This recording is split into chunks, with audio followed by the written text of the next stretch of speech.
Questions? I have a question about passage 70 from the Tao Te Ching. My sayings are very easy to recognize. Okay. Let me read it so it's very clear for folks, okay? Yep.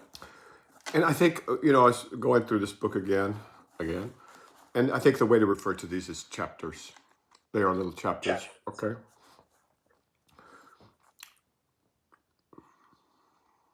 My sayings are very easy to recognize. My sayings are very easy to recognize and easy to apply. But no one in the world can recognize them, and no one can apply them. Sayings have a source. Events have a leader. It is only through ignorance that I am not known. Those who know me are rare. Those who emulate me are noble. That is why sages dress plainly and conceal what is precious. Okay, now which ones shall we start with? There are two couplets that I'm particularly interested in. The first one is the second of the chapter. Well, maybe we should go through the whole thing and make it kind of a teaching for folks on the 70th chapter of the Tao Te Ching. Okay. All right, you want to read the first two lines? My sayings are very easy to recognize and very easy to apply. Okay, questions on that? Well, my first question would be, my sayings, is that Lao Tzu? Well, these are kind of like poems, right? And they've written over time. And we presume that it's Lao Tzu, but you could easily presume that it was somebody else or it was a group of sages. It's a lot easier to talk about it that way. Not a group, but, a limited number of sages. And since, it's been preserved for 2,500 years, it's gone through different kinds of adventures. But here, they're using the first person singular, as if the Tao is a single entity, like equivalent to a god. Mm-hmm. And the Tao was viewed with the respect that you would give a god, but it wasn't circumscribed the way the people typically in monotheistic religions like to objectify their god, right? And so it could have been a conscious thing because they're trying to get people to flex their minds. And you'll see them move from one point of view to another point of view, from one target audience to another one. Like sometimes they're talking about governments, and sometimes they're talking about individuals. And so it could be one of those network of loci devices where you look at things from different points of view. But in this case, we just take it for what it is. It says, my sayings are very easy to recognize and very easy to apply. So this is the Tao speaking, as if it could speak in words. Which I guess it can, right? It can, actually. Oh, yeah. And the second line is a little, I would say, jarring for some people. Easy to apply. Because you read through this and you think, this is easy to apply for a lot of people. Right, it's actually the easiest thing in the world to apply. And so again, there's a lot of art in here, a lot of poetry. And so what's meant by easy to apply is it's as easy to apply the Tao as it is for a leaf to fall off a tree in the fall, or for the grass to grow in the spring, or for a river to flow downhill, right? That's how easy it is. It's easy. It takes no effort. It's the same thing as not doing. That's what they mean by easy. But let's keep going. That's good. I mean, yeah, you're right. It's jarring because minds tend to be literal. And here we're dealing with a form of artistry, of poetry. You hesitate to use the word poetry. You hesitate to use the word artistry. But this is a magnificent piece of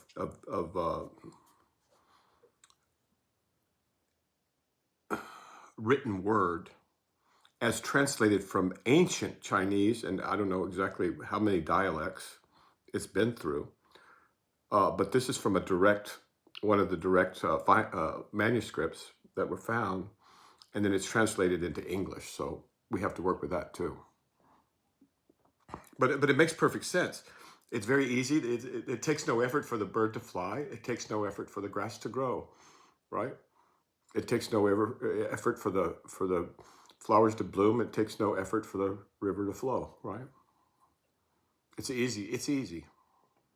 Mm-hmm.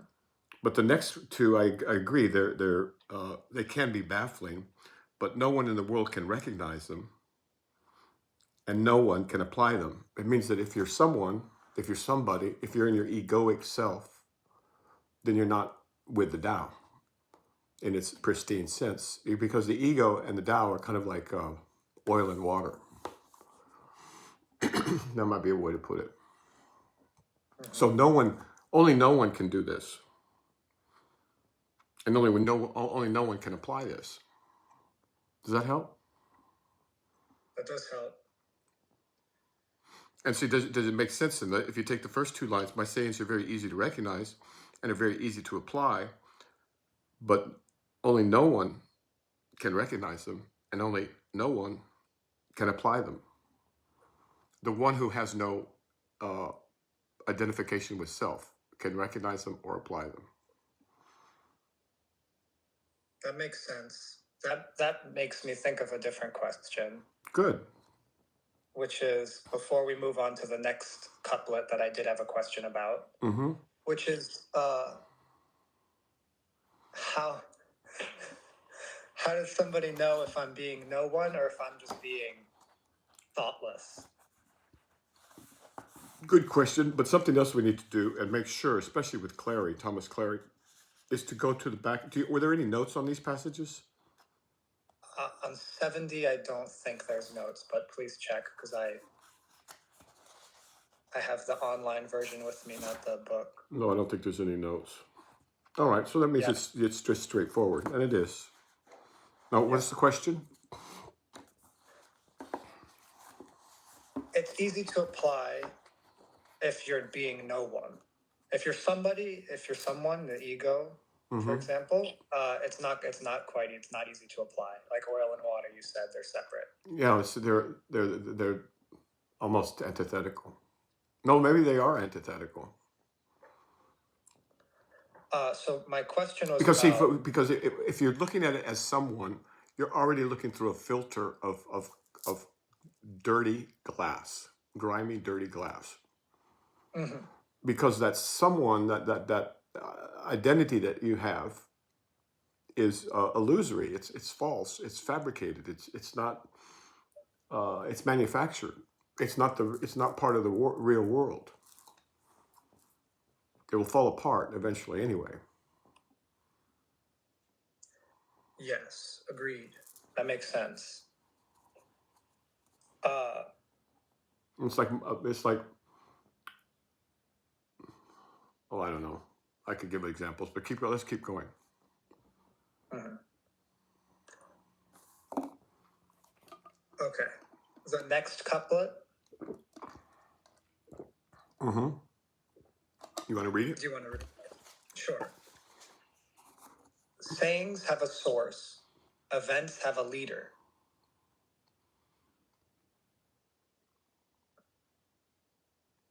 And then there's a period. Yeah. Now, sayings have a source. Events have a leader. It is only through ignorance that I am not known. Okay. So that one, every now and again in the chapters, what's it called? A couplet or a few lines will come seemingly out of nowhere as if it's disjointed from the couplet before. And this is one of those times where I'm wondering, all of a sudden now the chapter says, sayings have a source, events have a leader. It is only through ignorance that I am not known. The first line there, 2 lines, sayings have a source, events have a leader. What is that doing? It's trying to teach, and that's important to remember. So first of all, these were beautiful poems in ancient Chinese dialects, right? And then they had to be translated into English. But in addition to that, an enlightened or illuminated translator, and Thomas Clary was one, right? When they're very, very rare, has to somehow or another convey the meaning also. So there is a real art to great translation, a real art, Mhm. and you appreciate it the more you learn about it. It's a lot of work too. Okay, sayings have a source. Events have a leader. Well, let's do them in opposite order because I think it'll be easier to understand. Events have a leader. Is there such a thing as an event? Is there such a thing as an event? Yeah. Name an event. So if Okay, we know that in if you English there is. narrow We your know that focus, excuse me. We know that in English there is such a thing as an event, right? But where does that yeah, event start? if you narrow your focus onto something, you can call it an event. Right. You could say Like you could say that, well, something as simple as I dropped my phone earlier. Dropping my phone was an event, or a specific war, like a specific engagement, is an event. Okay, you could say, yeah, all right. You could say the Battle of. Birthday party. Okay, the birthday party was an event. That's good. That's a good one. All right. So events have a leader. So if you're going to talk in terms of events, you could say that there's a leader. All right. Somebody organized the birthday party. Let's say. Let's say the person Yeah. organized the birthday party for themselves. Yeah. That event has a leader, right? Yeah. Now sayings have a source. Now sayings have a source. That means that if you're dealing with sayings, there's going to be a place to find the source of them. Okay. Like the source of the I don't want to go too esoteric yet, but like say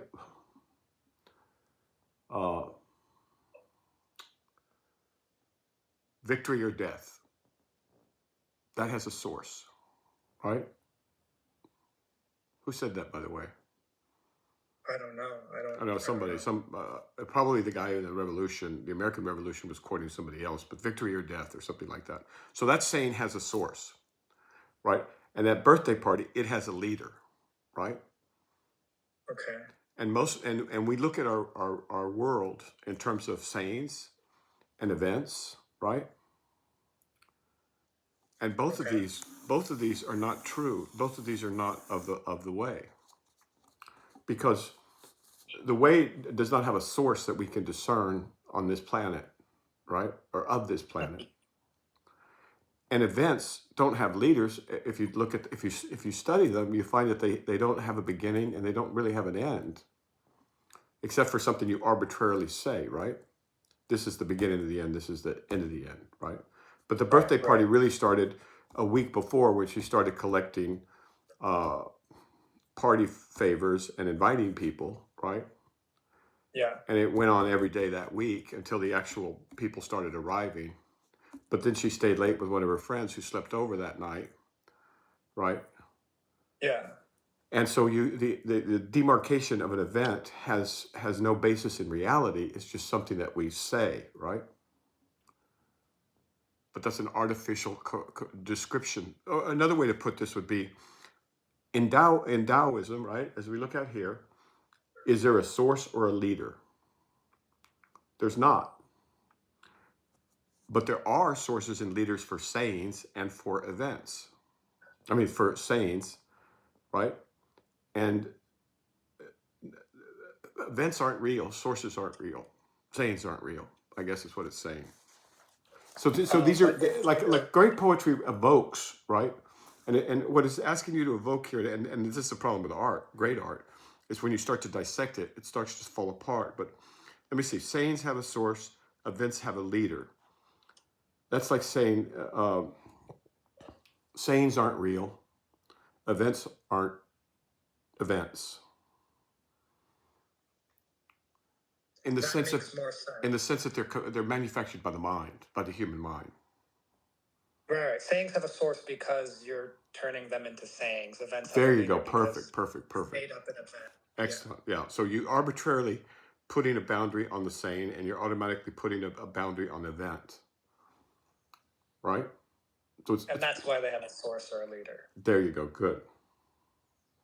The next one is a real doozy. Go ahead. But that's actually clarifying. Good, That's good, good, helpful. good. It's very much like it's this is like trying to explain poetry or humor. You know, if you dissect it too far, you'll lose it. What they're trying to do is this is actually again this is psychoactive material also. So you literally have to spend with some of it you need to spend an hour, some of it you need to spend a day, some of it you need to spend a month, some of it you need to spend 10 years, and some of it you need to spend 40 years, 50 years, right? And so we'll go back to the whole passage after we've worked through it. Good. This is good because it is confusing to the layperson or to the person who hasn't Yeah. been studying this. All right, good. Yeah. The next line. So sayings have a source, events have a leader. It is only through ignorance that I am not known.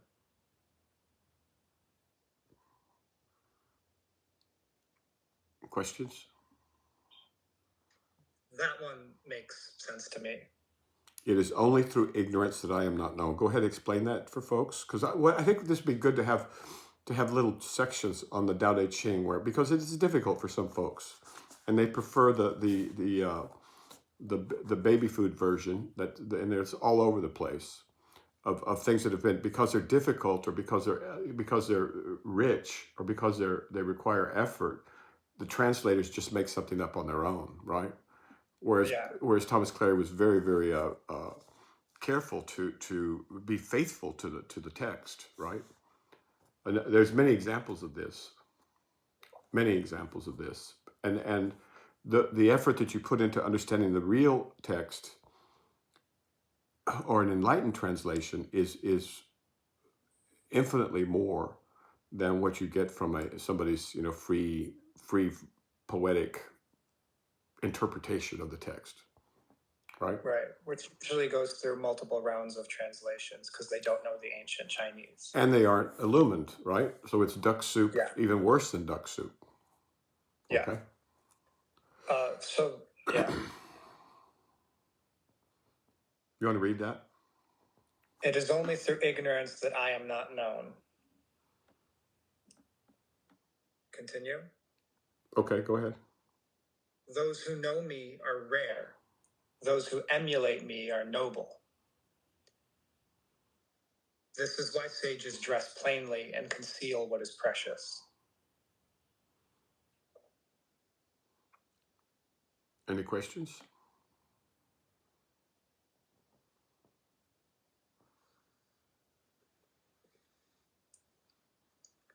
These lines make sense, but those So, who but emulate me. why would they conceal what is precious, and why would they dress plainly? If we go back up to the sayings Oh, have a source and events have a leader, you can see that those two lines relate to that. well, yeah. So they're not interested Concealing in what is being a source. precious. They're not interested in being a source. You Yeah. know, Lao Tzu didn't like sign his work or anything like that, right? And they conceal what is precious by necessity, though, because it's not to be found in their words; it's to be found in the way of nature itself, right? Mm-hmm. So if you're ignorant of the way of nature, if you're ignorant of what's obvious right in front of us, everything about the world we live in that's not artificially constructed, what Krishnamurti called the thought, freedom from the known, right? Right. If you're not living in the known, if you're living in the real, then kind of all words are superfluous once you can attune with it, something along those lines. Yeah, concealing what is precious specifically makes sense. I saw on X a couple of people going back and forth under one of these Dharma students' posts talking about how, well, I hear that. I think it's Shinzen Young or something talks about he's a Dharma teacher these days. Talks about how his resting state is better than sex, is better than whatever. Like he cares more about that than the pleasures of the world. Well, that's And true. somebody said, right, but then these people are going back and forth talking about how that's all BS. That doesn't make sense. Why? Because if it was really that good, there'd be people running about raving about it all the time. Mm. which is completely antithetical to what this is saying here. This is why sages dress plainly and conceal what is precious. Sex is almost the wrong word for making love embedded in the way. And they aren't either or, right? The that's a whole other topic, but yeah, the way of nature is supreme, I guess, is the way to on this planet. All right. I don't know if anybody's going to follow that, but they're going to if they were to get this book, The Essential Tao, by Thomas Clary. It's only 82 little chapters, and those chapters are just like little verses. Like, see, there's 4 chapters, so it doesn't take much. You just keep the book around you, and you let it work with you. And if you're one of those that's going to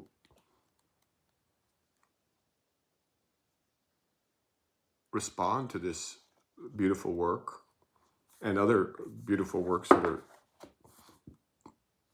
similar in intent, then you'll be one of those people. And if not, the vast majority of people, it even says that the vast majority of people aren't going to, the vast majority of people are going to laugh out loud. That's the way they put it in here. If Right. they didn't ridicule it, that wouldn't be the way, I think, Right. is how it's put. Exactly. But people worship the wrong things and they ridicule the wrong things. Okay. I have a question about another passage. Okay. Question. I have a question about chapter 73 of the Tao Te Ching. Boldness and daring means killing. Okay, 73. Do you want to read it out loud? Slowly? Sure. Boldness and daring means killing. Boldness and not daring means life. These two may help and may harm. Who knows the reason for what heaven dislikes? This is why even sages find it hard for them. The way of heaven wins well without contest, responds well without speech, comes of itself uncalled, relaxed yet resourceful. The net of heaven is vast. The holes are large, but don't let slip. This is beautiful poetry. But okay. Okay, chapter 73, boldness and daring means killing. Thank you for reading that. What are the questions? Maybe we should go through it line by line, frankly. Because oftentimes the lines refer to each other, right? That's true. I have a question specifically about the last bit, but I think it would be good to go through line by line. All right, well, some of them will be pretty straightforward. Let's start with the first 2 lines. Boldness and daring means killing. Boldness and not daring means life. Yeah, so I saw something. I'm watching this fascinating. There's a science fiction book called The 3-Body Problem. And it's fascinating for 2 reasons. I think it won the Hugo Award or something like that. And it's Chinese, completely Chinese. And then the Chinese beat the Americans to making a film version of it. And theirs is a TV series called The 3-Body. And in it, they refer to the Cultural Revolution, which to me is fascinating. If China's reached the point of development where they're beating Netflix to the punch, and they're talking about the Cultural Revolution, and they're doing a series, and it's a good one in some ways, and in other ways, Americans shouldn't watch it. If they're making their own references to the Cultural Revolution publicly, then that's a real change, in China. And movies, of course, always have an element of propaganda, right? Ours do, theirs do, and so it's fascinating just to contemplate. But in it, someone says, the source of fear is ignorance. And some other guy responds, that's the source. Wait a minute, that's the source of bravery too. I butchered it. Let me think. No, it says ignorance comes. No, fear from. Okay, so the scientist declares, fear comes from ignorance. To which the detective responds, so does bravery. I thought that was cool, Yeah. right? So here we That's go. true. Boldness and daring means killing. Boldness and not daring means life. So don't go around. I mean, sometimes it takes a lot of courage not to join the crowd. In the case of killing, right? It takes a lot of boldness not to join in a war, an unjust war, or something like that. Okay, Uh-huh. next two. These two may help and may harm. Who knows what? Who knows the reason for what heaven dislikes? Which This is why even sages find it hard for them.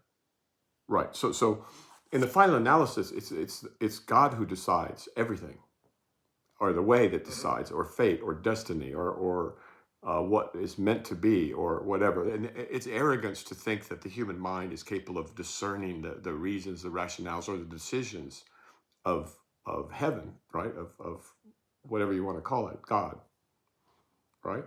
Right. So in Christian terms, the ways, the Lord's ways are mysterious, right? God has mysterious ways. That's only what it's saying, right? That makes sense. And so not even sages. I mean, sages find it difficult to do to ascertain any of this. All right, good.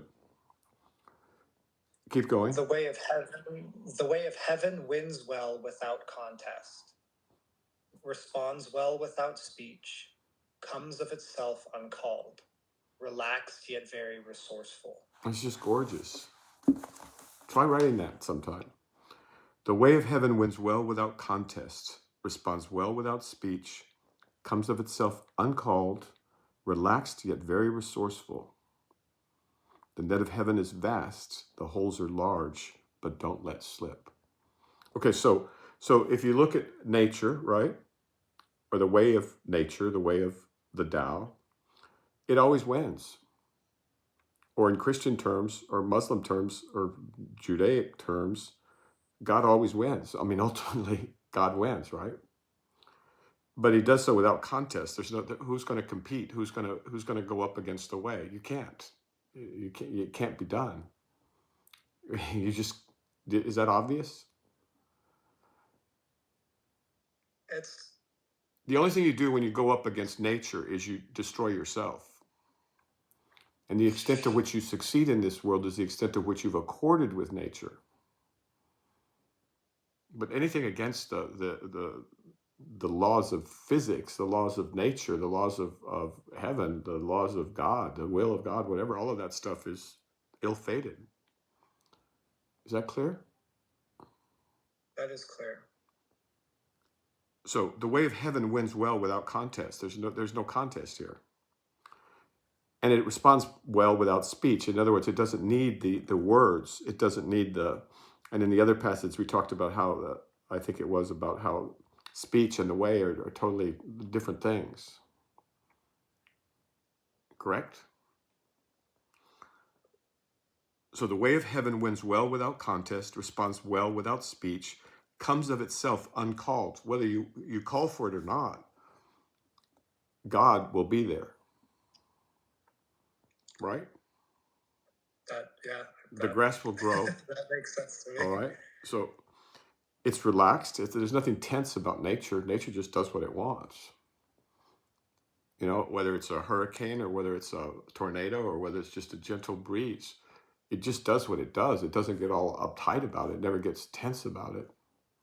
It never gets contracted about it. All these things are human constructs. This is very interesting because one thing that I've puzzled with for some years now is people come to blows over things, obviously, all the time. But you look at nature, and God, nature, whatever you call it, has made animals which have to come to blows all the time. Like you would think, oh, why don't all the animals just eat grass or leaves? Why is it that some of them have to prey on others in what seem like quite gruesome manners? And they don't necessarily torture one another the way that humans do, but like a wolf does have to hunt down a prey, a rabbit, for example, or a jackalope, or whatever it's called, and kill it brutally. That doesn't seem very relaxed to a lot of people. Like, it doesn't seem like a relaxed system of doing things. Well, there's 2 points. The first point was about the violence of killing that animals have, right? Mm-hmm. And there, I'd like to refer to the second sentence, or the third sentence. Who knows the reason for what heaven dislikes? Who knows the reason for what heaven dislikes? Right? So we judge things from a human mentality, and we at the same time we implicitly dare to judge God. Right? This is the book of Job. Right? We're trying to fathom the will, the purpose, the judgment of God Himself from our human little primate brain. And a beautiful book's written about that, the book of Job, right? And so we're not capable of doing that. And so that's where a little humility comes in very handy. We're not able to do that. But that's the act itself. But there's something, I'd like to describe something that happened. I noticed in Menlo Park, I used to walk around this beautiful lake. It was man-made, but still, it was better than nothing. A little pond, actually. They didn't have big lakes like we do here. And you'd see these ducks get into a fight. These 2 male ducks usually get in a fight. So there's probably a female close by. And they get into this huge, big fight. And then like 2 seconds later, they just go swimming off. And the fight's over. They just get in a squabble. And you see it with chickens too. Go, "Arr!" and then, "Woo."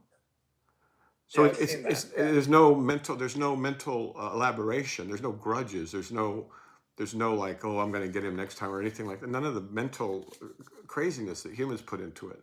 They just get into a little conflict, and then they just swim away, and just like they're best friends.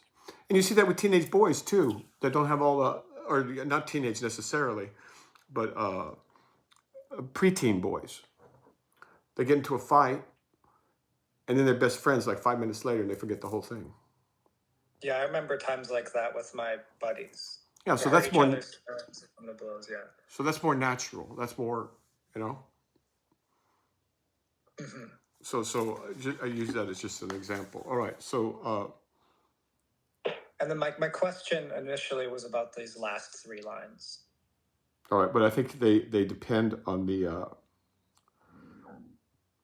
line before it. So why don't you read the last? Or here, let me do it because my mic's a little bit better, I think. I don't know these days. Okay. The way of heaven wins well without contest, responds well without speech, comes of itself uncalled. Oops, I screwed it up. The way of heaven wins well without contest, responds well without speech, comes of itself uncalled, relaxed yet very resourceful. The net of heaven is vast, the holes are large, but don't let slip.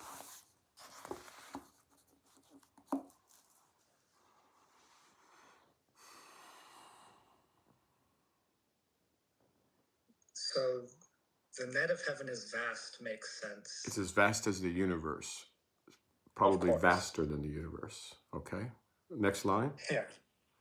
The holes are large. Yeah, there's a lot of space in space. The holes are it's not like a tight little. It's like not like a tight little fishnet, let's say. Mm-hmm. It's not like you're putting a tarp over the world. No, you're putting this. Go ahead. The holes are large, but don't let slip. Nothing slips through it. There's nothing in this universe that's not in this universe. Nothing gets through. You can't take anything out. You can't put anything in.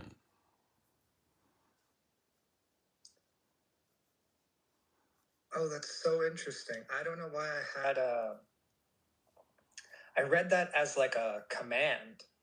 The net of heaven is vast, the holes are large, but don't let slip. Oh, that's fantastic. Okay, so good. So this is what happens when you read this beautiful book repeatedly over time, and you start to grow and you start to understand it. So then you realize, oh my God, I had the whole thing backwards, right? And that's happened to me so many times in my life, so many times. It'll probably still happen again, you know. And so it's just it's rich and it's enriching, right? I can't recommend it enough, especially in these times, right? When everybody's going crazy. Anything more on that beautiful passage number 73? Boldness and No. daring means killing. Okay, good.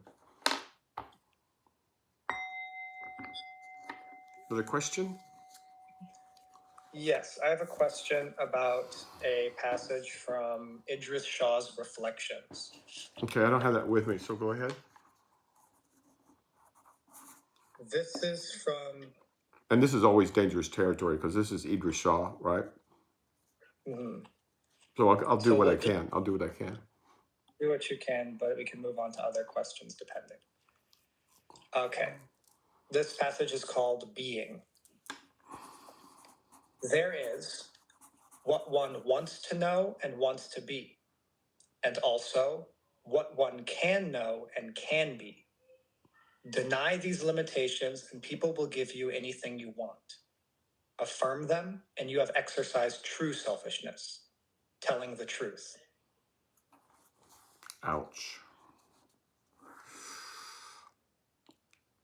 Read it again. Read it slowly, and then I think you can understand this. And if not, I'll step in. What one wants to know. So the passage is called Being. Mm-hmm.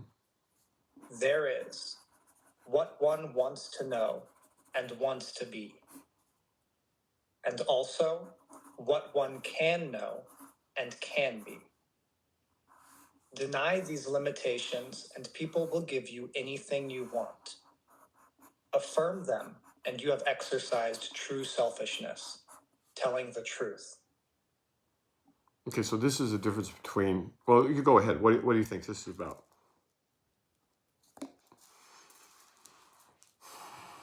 We keep it. I mean, it's obviously about Dharma, right? It's obviously about Dharma students because this is Idris. That's who Idris Shah is addressing. Okay, good. Yeah. So he brings up the limitations first. He posits them.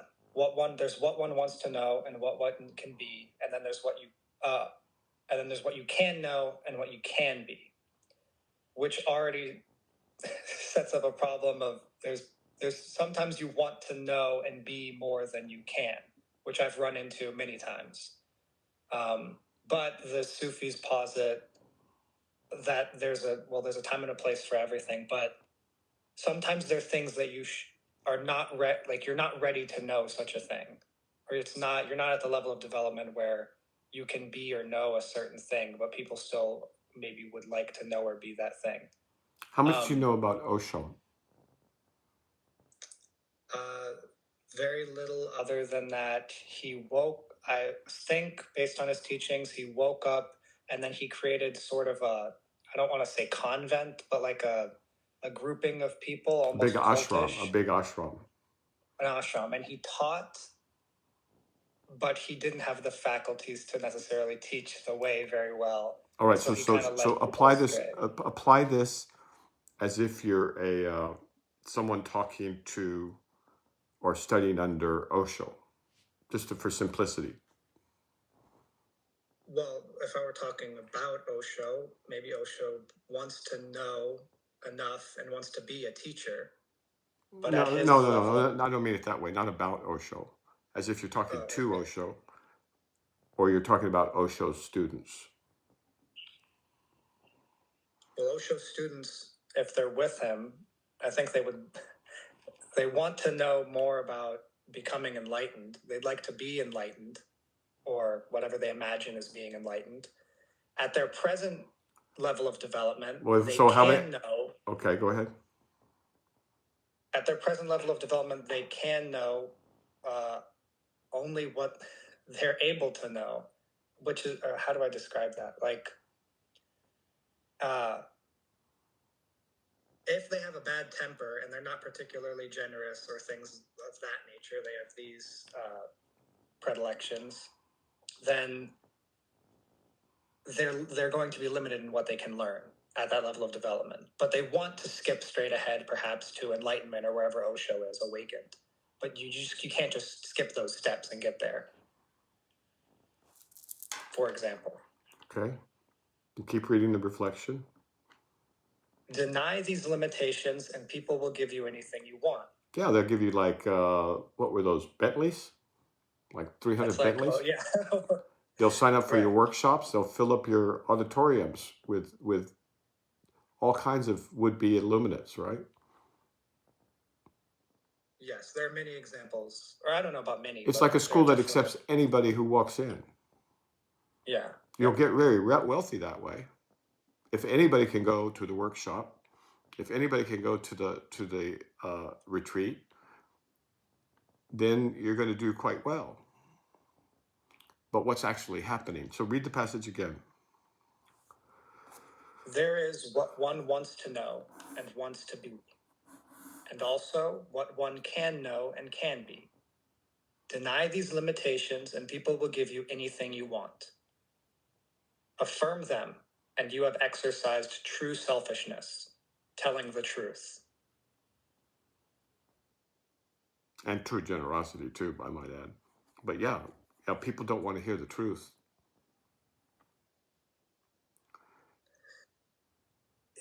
So two questions from that then. First, he calls it true selfishness. All right. But remember what he means by the self, Idris Shah. Right.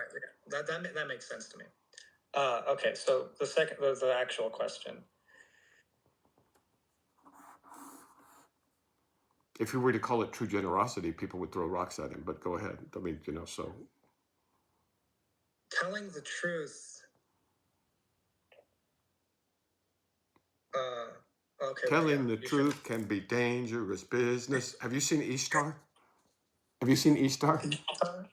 No, I don't think Dustin so. Hoffman and who's the other actor?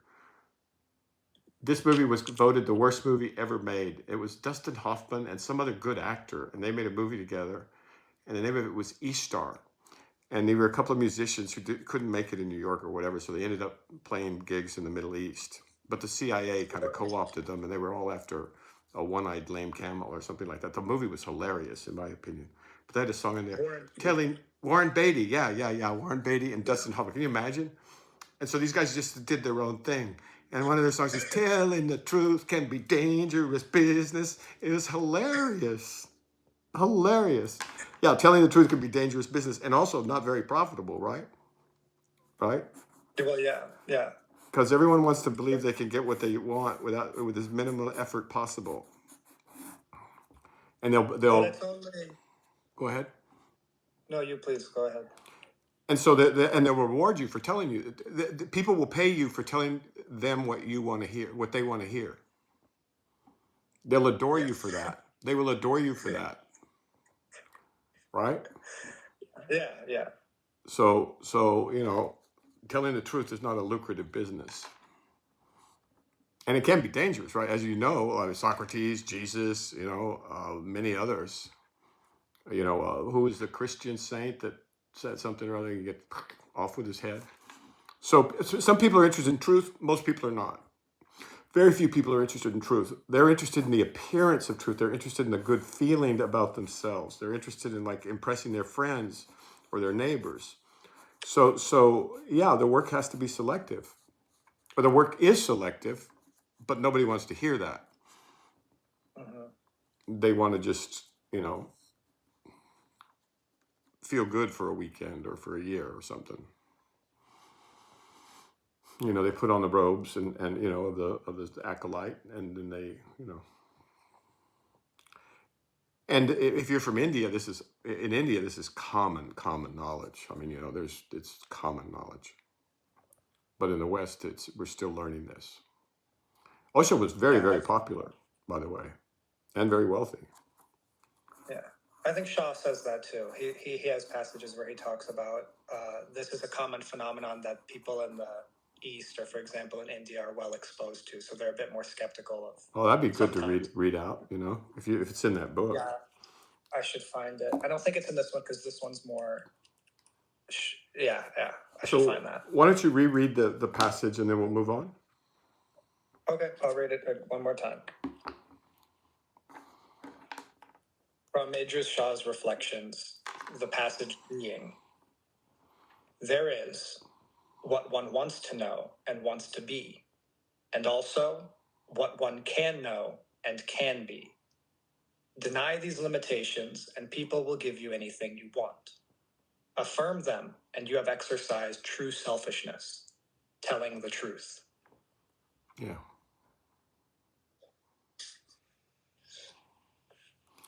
Okay, so there's many examples of that, and people, if they're honest, they can just look around and they can see. You judge in Christianity, you judge a man by his fruits, right? Mm-hmm.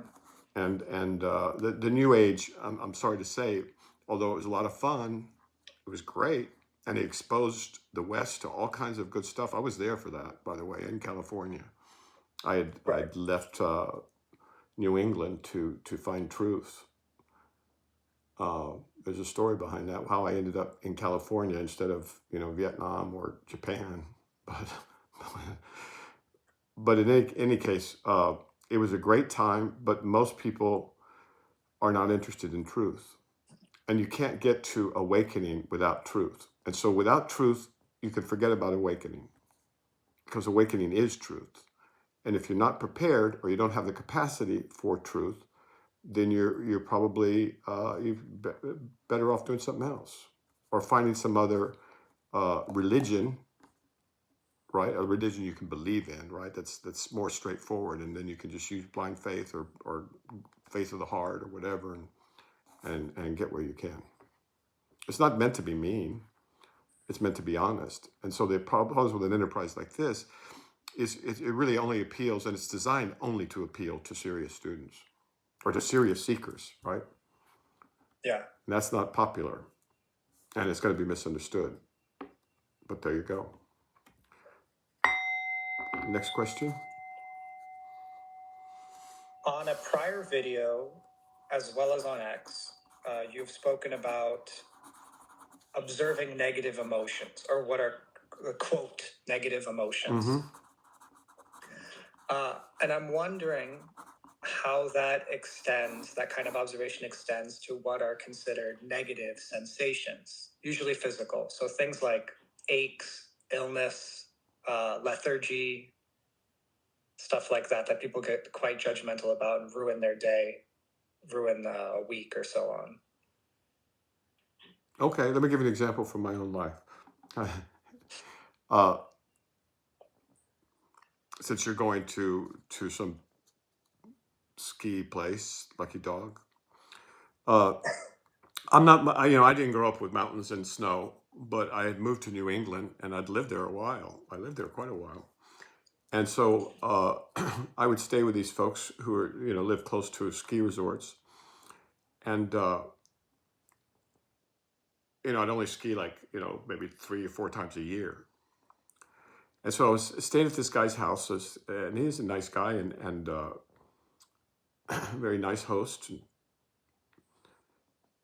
And I went skiing one day, and then the next morning, I ran into him, and he said, "How are you doing, David?"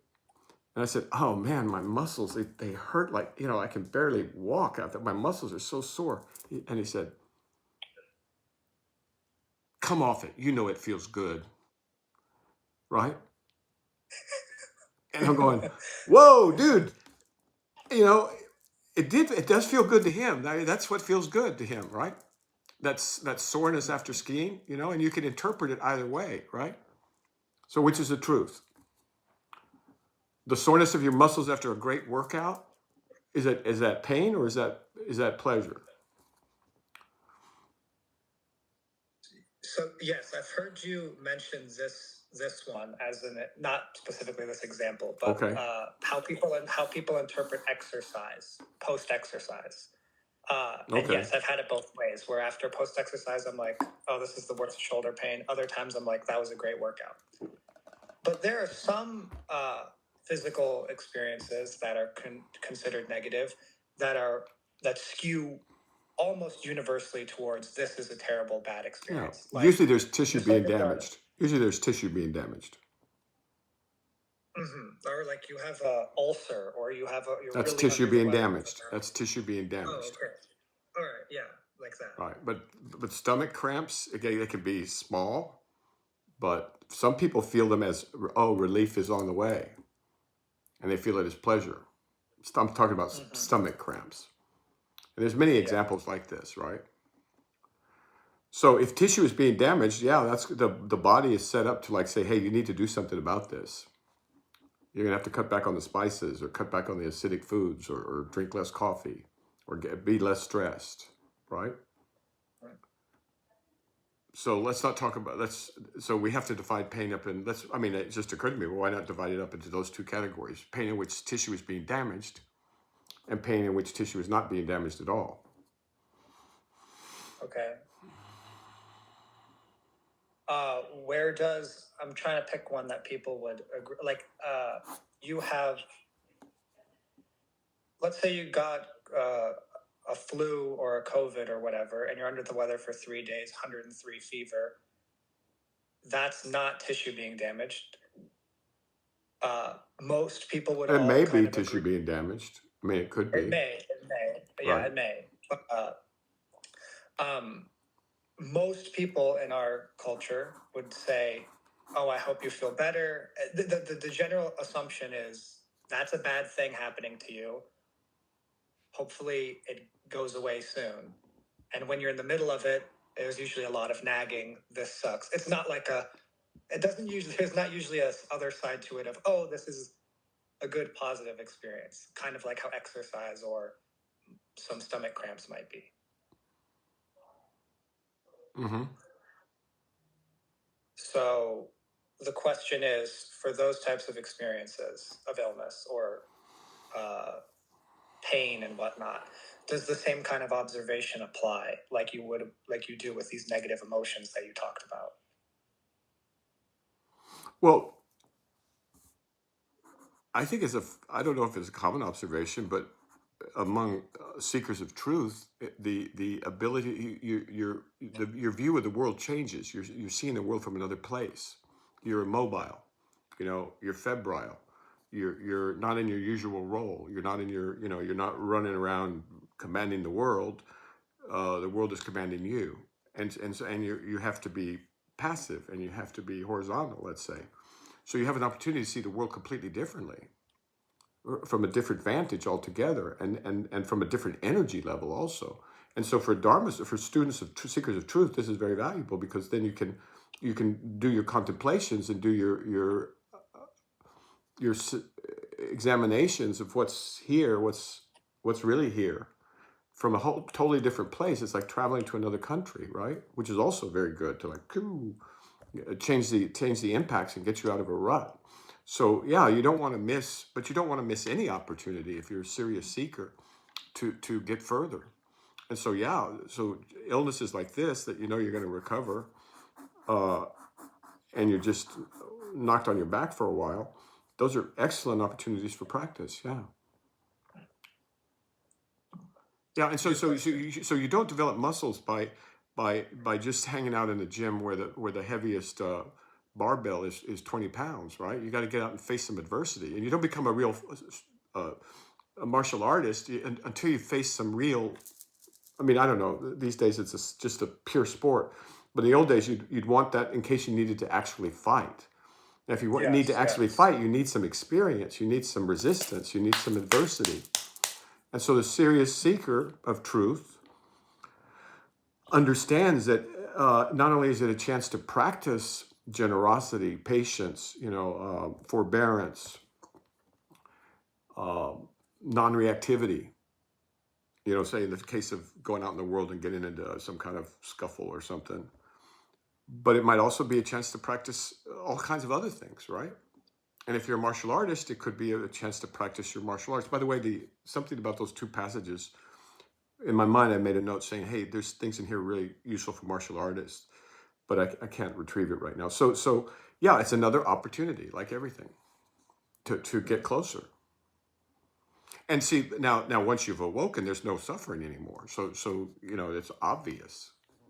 The only thing that's changed is the stuff on the screen, and it's only through conditioning that, I mean, it doesn't affect you. You are not your body, right? Once you've awoken, there's no suffering anymore. Yeah, it's the end of suffering. That's what the Buddha taught, and yeah, I'd say that that's the truth. How could there be suffering? You is not part of it. You interact on this world, but that's not the real you. The you is somewhere way, way, way beyond that, behind that, or whatever. I don't know the words. Mm-hmm. So, like in Boldness and I, what happens to the one they call Boldness? Of what difference is that to I? I mean, that's not how he said it. That's how he meant it. He's a writer and a poet, not a Dharma teacher. But you could use it as an example. Yeah. So if you're abiding in the true you, then there's no suffering, and you don't leave that. I mean, you might fall out of it from time to time, but it'd be yeah. But to the extent that you're awake, yeah, there's not suffering. Now there can be pain because tissues being damaged or whatever, but your relationship to it is totally different, and your relationship to illness is totally different. Yes. Yeah, I see. And so there's no fear of death anymore either. There's no fear of anything. Yeah. Oh, okay. Sounds crazy, doesn't it? Well, what can I say? Is it what the Buddha taught? It's true. And ask anybody that just ask. I think that's what you find out. It's the end of suffering. It's pretty cool.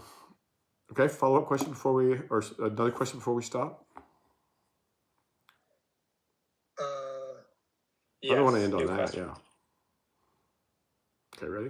New question. Question. You posted a tweet 2 days ago that I was hoping you could explain a little bit Oh, I love about that. unbending intent. Mm-hmm. So this post on X is unbending intent in stars, asterisks, is a superpower available to anyone. With unyielding intent, confidence, capacity, and results increase radically. Ability to learn and perform increase with necessity, sincerity, and unbending intent. Yeah, that's for the general population. Are there any questions about that? Unbending intent, I guess the question is, how does it come about? Like, you see people with unbending intent and you kind of think of your billionaires in the world or Steve Jobs or something like that. Good. Those are good examples. What's his name? Charlie Munger. Yes, those kinds of people. Elon Musk. The world steps aside for a man who knows where he's going. Exactly. Yeah, that little phrase, right, that my father taught me, God bless him, is a very powerful phrase. I think all kids should be taught that. And they should be taught about unbending intent, or what the Toltec called intent. Right, and this is something that's misused by this. I mean, it's mismarketed and misused by the New Age folks when they talk about the secret, or manifesting your dreams or whatever. It's the same thing. I mean, there's truth at the bottom of that secret thing. By not doing, everything gets done. I think a lot of laymen, myself included, have like, oh, well, they set up a goal or something like, this is something I would like to achieve, and then maybe try to build up an intent toward it. And 95% of the time, these things fizzle out for people. And No, then I'd say everybody 99 or 99, 100% of the time it fizzles out for seekers of truth. That's the whole difference between people who wake up and people who don't. You could just go down and study every one of them. Look at Ajishanti, right? He said he quit before he woke up, but the fact is, the matter, he had been working for a while, and then he woke up, right? Do you see what I'm saying? So you have to have pure intent. You have to actually know what you're doing, and the reason is that you can't go. Your mind is going in all these different directions, and some of them are bouncing right into each other. You know, I want to wake up, but I want to be liked, and I want to be popular. Well, frankly, seekers of truth are not. You know, they may not be popular in a given culture at a time. You know, I want truth, but I want to be rich. Well, maybe you can do that, but if that's you can't mix them like that, right? The intent has to be pure. The intent has to be 100%. It has to be unbending. You have to like, and at some point, you know, you just do it like for a few years, and it works. I mean, that's the only thing that does work.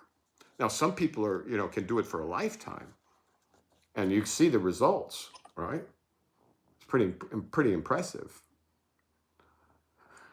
I got big Dharma students mixed into this. I didn't mean to do that. I'm just talking about in general. Let's say you want to be, you know, the best at, let's say you want to go to the Olympics. Or let's say you want to be, I don't know much about NBA, right? But I'm willing to bet that the best NBA players right now, I'm willing to bet that they have unbending intent. Definitely. All right. So maybe their girlfriends don't like them very much.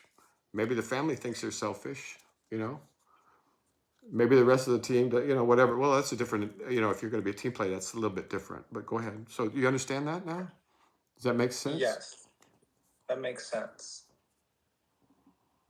Can you see how important it is for young boys to learn that? Yeah, well, yeah. I mean, people, yeah. There's lots of quitting and changing tracks, switching. Yeah, that's the opposite of unbending intent. And so when parents say to the kid, you can be anything you want to be, right? You could be president, you could be an astronaut. That's fine, that's good, it's very good. But they leave off this part. But son, it's got to be the thing that you want most in the world. And you have to be unwavering in your desire for it. And that's true in this mundane world, and it's also true in the spiritual world, if you want truth. It's called sincerity. It's called honesty. It's called integrity. And that's, you know, so, you know, yeah, truth is going to require some things. Sincerity, honesty, and integrity. And patience. And effort. And we can go down to all the paramitas again, right? So this stuff has all been worked out. It's all been worked out, okay? And the only thing to do is to kind of update it a little bit to where people in 2024 can approach the materials. And thankfully, the materials were translated brilliantly not long ago, you know, in the 80s and 90s, in fact. And some of them before that, you know, with Suzuki and things like that. But the really active, psychoactive, effective materials are there and available. And just trying to let people know about them. Something like that. Follow up? On that note. Go ahead. No, on that note, no follow-up on that. Okay. Another question, or shall we stop? Okay. I always have so many questions. I do have one question, but you tell me if this is more of a contemplation. All right. I was wondering about pre-language thought. Okay. Thought before language.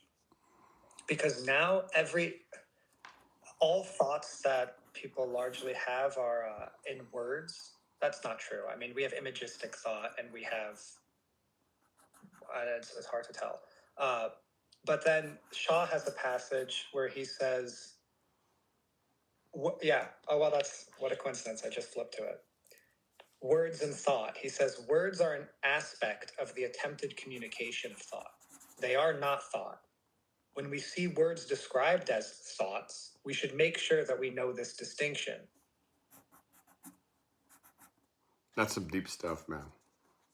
Yeah, that's contemplation. Yeah. The reason is that okay, yeah, when you start to look at, well, where do thoughts come from really? Then you get into a whole new world of questions, right? And then yeah, that's contemplation, and that's a long time too. Read it again just for fun.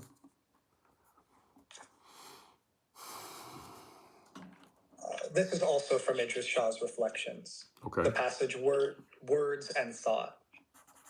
Words are an aspect of the attempted communication of thought. They are not thought. When we see words described as, quote, thoughts, we should make sure that we know this distinction. Yeah.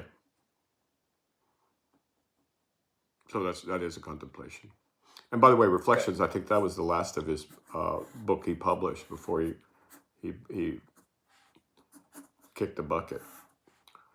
And so it's I think some of it, I don't know as a fact, but it could be that those are some of his last, parting reflections, right? His other books are much more systematized and organized, I should say.